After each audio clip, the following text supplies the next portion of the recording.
तो सबसे पहले आपका जो ट्रांसप्लांटेड एरिया है वहां पे आपको 7 से 10 दिन तक बिल्कुल भी टच नहीं करना है। आपको वहां पे इचिंग या स्क्रैचिंग बिल्कुल नहीं करनी। हेयर ट्रांसप्लांट सर्जरी के बाद हम आपको एक सर्जिकल कैप देंगे पहनने के लिए, जो आपको घर के अंदर पहनने की जरूरत नहीं है, पर अगर आप कहीं बाहर जा रहे हैं तो धूल और मिट्टी से बचने के लिए वो कैप को पहनना जरूरी है। इसके अलावा आपको डायरेक्ट सन एक्सपोजर से भी बचना है। सर्जरी के बाद 7 दिन तक आपको ओवरहेड शावर नहीं लेना है। आप नॉर्मल टम्बलर और बकेट के साथ बॉडी पे बाथ ले सकते हैं।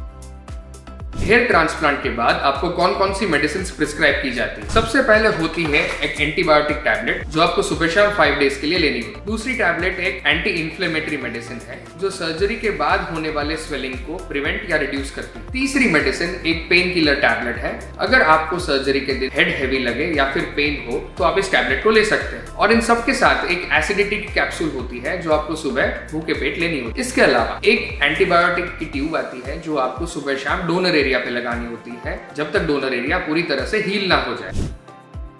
हेयर ट्रांसप्लांट सर्जरी के बाद हमारे क्लिनिक की तरफ से आपको एक पोस्ट हेयर केयर किट प्रदान की जाती है। तो इस किट के अंदर क्या क्या होता है? सबसे पहले आपकी स्लीपिंग पोजीशन को ध्यान में रखते हुए हम आपको एक नेक पिलो देते हैं जिसे आपको बिल्कुल ही सीधा सोना है, आपको करवट नहीं बदलनी वरना आपके ग्राफ्ट्स डैमेज हो सकते हैं। सेकेंडली एक अंडरपैड शीट जो आपको सोते समय आपके पिलो के नीचे रखनी है ताकि अगर कोई ड्रेसिंग मटेरियल से ओजिंग हो तो ये उसको कैप्चर कर सकता है। इसके बाद हम एक नॉर्मल सलाइन स्प्रे देते हैं जो आपको इम्प्लांटेड एरिया पे एवरी 30 मिनट्स पे स्प्रे करना है एक पफ की तरह। एक्स्ट्रा सर्जिकल कैप्स हैं जो अगर आपको बाहर जाना है तो इसको यूज कर सकते हैं। ये कुछ एक्स्ट्रा ड्रेसिंग मटेरियल्स हैं। अगर ड्रेसिंग किए हुए एरिया से थोड़ा सा ओजिंग हो जाए तो आप इसको चेंज कर सकते हैं।